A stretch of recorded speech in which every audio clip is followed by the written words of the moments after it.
누가복음 3장 15절에서 17절의 말씀까지 보도록 하겠습니다. 오늘 이 말씀을 가지고 주님 맞을 준비가 되어 있는가, 주님 맞을 준비가 되어 있는가 라는 제목으로 같이 은혜를 나누기로 합니다.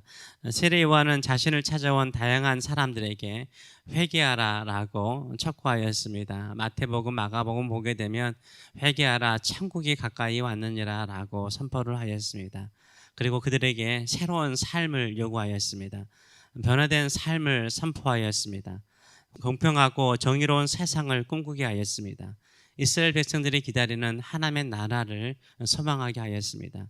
가진 자는 가난한 자와 함께 나누고, 욕심 따라 착복했던 사람들은 그 악을 중단하고, 만족함이 없는 사람은 자신이 가진 것에 만족하는 삶을 살도록 선포하였습니다. 이렇게 새로운 삶과 새로운 세상을 선포하며 가르치자 사람들의 마음속에 어떤 생각이 들었습니까? 혹시 우리가 기다리던 메시아가 이 요한이 아닐까? 세례 요한이 메시아이지 않을까라는 생각을 모든 사람이 하였다라고 말하고 있어요. 이걸 보게 되면 세례 요한이 이 이스라엘 사람들 안에 얼마나 강력한 영향력을 미치고 있는가를 알 수 있어요. 이 사람이 메시아가 아닐까라고 생각할 정도로요, 강력한 영향을 미쳤고, 이 세례 요한의 가르침이 수많은 사람들을 변화시키고 있었다라는 것을 우리가 짐작할 수 있는 것입니다. 이렇게 사람들에게 칭송을 받으면 보통 사람들은 어떻게 되죠? 교만하고 타락하는 것을 우리가 보게 돼요. 하나님의 자리까지 올라가서 그 보좌에 앉고자 하는 사람들이 있습니다. 권력과 부귀를 누리며 사는 자들이 있죠. 시대를 초월해서요, 이런 사람들이 있었습니다. 그러나 세례 요한은 단호하게 거절하고 아주 분명하게 선포하죠. 15절과 16절의 말씀을 보게 되면 백성이 바라고 기다림으로 모든 사람들이 요한을 혹 그리스도신가 심중에 생각하니, 모든 사람들이 요한이 그리스도라고 마음속에 생각했다라고 말해요. 요한이 모든 사람에게 대답하여 이르되 나는 물론 너희에게 세례를 베풀거니와 나보다 능력이 많으신 이가 오시나니 나는 그의 신발끈도 풀기도 감당하지 못하겠노라. 그는 성령과 불로 너희에게 세례를 베푸실 것이요 라고 말하죠. 세례 요한은 자신을 얼마나 겸손하게 표현하고 있는지 모릅니다. 주님의 신발 끈조차도 풀 수 없을 정도로 부족한 사람이라고 말을 해요. 한마디로 말해서 메시아와 자신을 비교하지 말라는 거예요.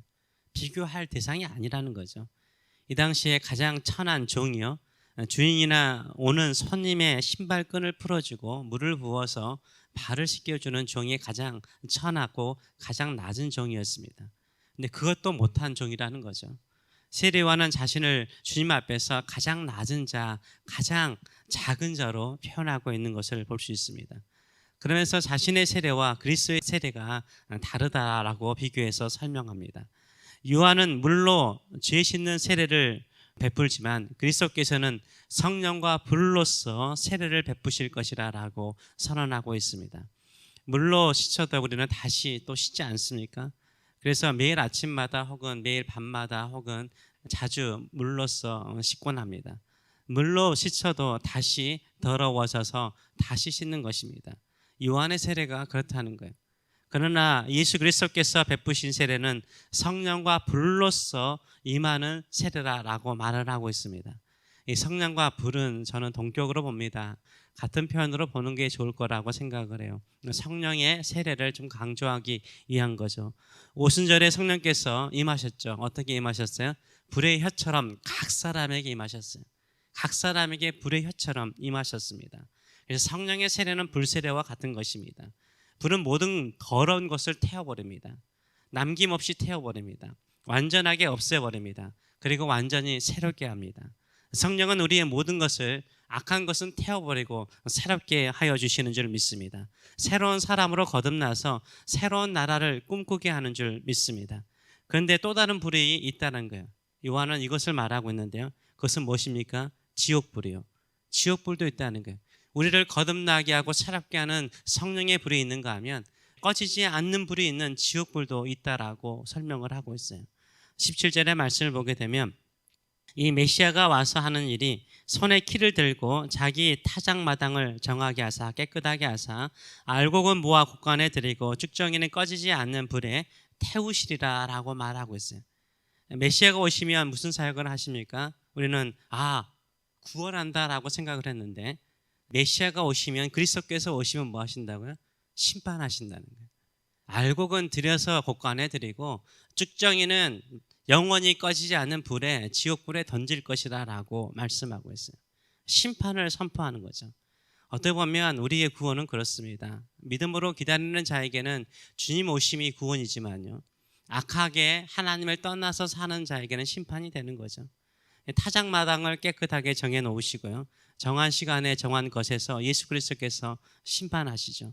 손에 키를 들고, 우리가 알곡과 쭉정이를 나누듯이 키 있지 않습니까? 이렇게 키로 들고 흔든다는 거예요.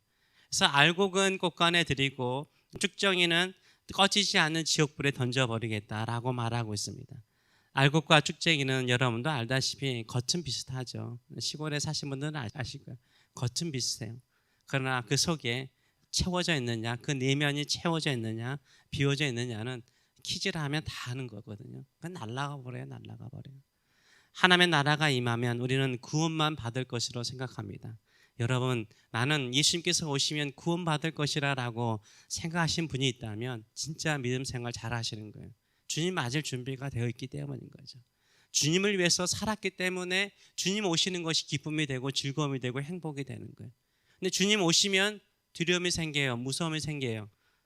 왜 그래요? 심판이 있을 것이라는 내면의 음성이 있기 때문인 거죠.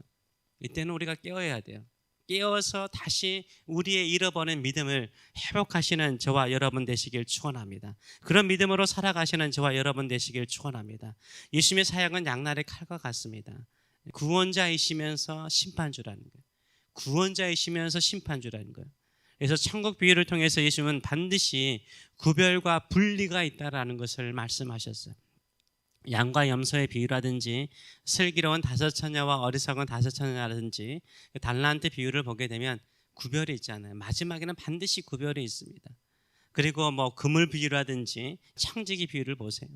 다 반드시 두 그룹으로 분리돼서 구별된다라고 말씀하세요. 이것이 우리가 맞이하는 주님 맞이하는 준비예요. 반드시 구별이 있는 거예요. 분리가 있는 거예요. 이 땅에 살아갈 때는 교회에 다니는 사람으로서 동일하게 있는 것처럼 보이지만요, 언젠가는 알곡이 있고 쭉정이가 있는 거예요. 주님 다시 오실 때요, 그걸 확인하는 시간이 되는 줄 믿습니다. 세례 요한은요, 주님을 맞이할 준비를 한다는 것은 너희가 알곡이 되는 거예요. 너희의 죄를 씻고 너희의 범죄했던 삶의 습관과 모든 것을 깨끗하게 변화시켜서 새로운 사람으로 살라라고 말씀하고 있습니다. 우리의 마음속에도 이렇게 주님을 맞이하는 준비된 삶을 살아가시는 저와 여러분 되시길 축원합니다. 마음을 정하게 하세요. 예수 그리스도의 피로 정결하게 하세요. 가끔 우리 마음속에 끊임없이 합리화시킬 때가 많아요. 우리는 내 자신이 연약하다, 나약하다, 부족하다. 나약하고 부족하니까 성령을 보내주신 거 아니에요? 우리를 돕느니 카운셀러 보내주신 거 아니에요? 내가 늘 부족하고 연약하니까 내 마음을 토로하고 이야기 나눌 수 있는 성령을 우리에게 보내주신 거 아니에요? 능히 이길 수 있도록, 세상을 이기신 우리 주님께서 능히 이길 수 있도록 우리를 도와주시는 줄 믿습니다. 그래서 믿음의 걸음을 한 발자국이라도 걸어가시는 저와 여러분 되시길 축원합니다. 성령과 함께 새로운 삶을 추구해 나가시는 저와 여러분 되시길 축원합니다. 우리 새교회도 날마다 새로워지는 교회가 될 수 있도록, 주일 예배 드릴 때마다 지난주의 예배보다 이번 주에 돌아오는 주일 예배가 더 성령 충만하고 하나님 안에서 변화를 추구하고 더 뜨겁게 기도하고 찬양하는 목소리와 또 기도하는 모습과 또 교제하는 모든 삶이 더 사랑스러워질 수 있도록 늘 기도해 주시는 저와 여러분 되시길 축원합니다. 주님 맞이할 준비가 된 성도와 교회가 될 수 있도록 늘 기도해 주시는 저와 여러분 되시길 축원합니다. 기도하겠습니다. 살아계신 하나님 아버지의 모든 사람들은 기다렸습니다. 메시아가 오실 것을 기다렸습니다. 메시아가 오시면 자신들이 원하는 것을 다 이루어 줄 것이라고 생각했습니다. 그런데 세례 요한은 분명하게 말합니다. 그리스도께서 오시면 불과 성령으로 너희에게 세례를 줄 것이지만 그분은 또한 심판주다. 너희에게 알곡인지 쭉정인지를 확인하고, 알곡은 곳간에 천국으로 드리지만 쭉정이는 꺼지지 않는 지옥불에 던질 것이라 준비해라 라고 명령했습니다. 우리의 삶도 그렇습니다. 주님 다시 오실 것을 사모하지만 진정으로 나는 주님 준비할 준비가 되어 있는지, 그 준비된 마음으로 하루하루 한 시간 한 시간 1초 1분을 살고 있는지 돌아봅니다. 늘 성령과 함께 우리의 삶을 새롭게 하고 마음을 새롭게 하고 또 삶을 새롭게 하여서 주님 기뻐하는 삶, 이 땅에 주의 나라를 이루는 일에 귀한 길이 되는 저희들의 삶들 될 수 있도록 축복하여 주시옵소서. 감사드리며 예수님의 이름으로 기도하옵나이다.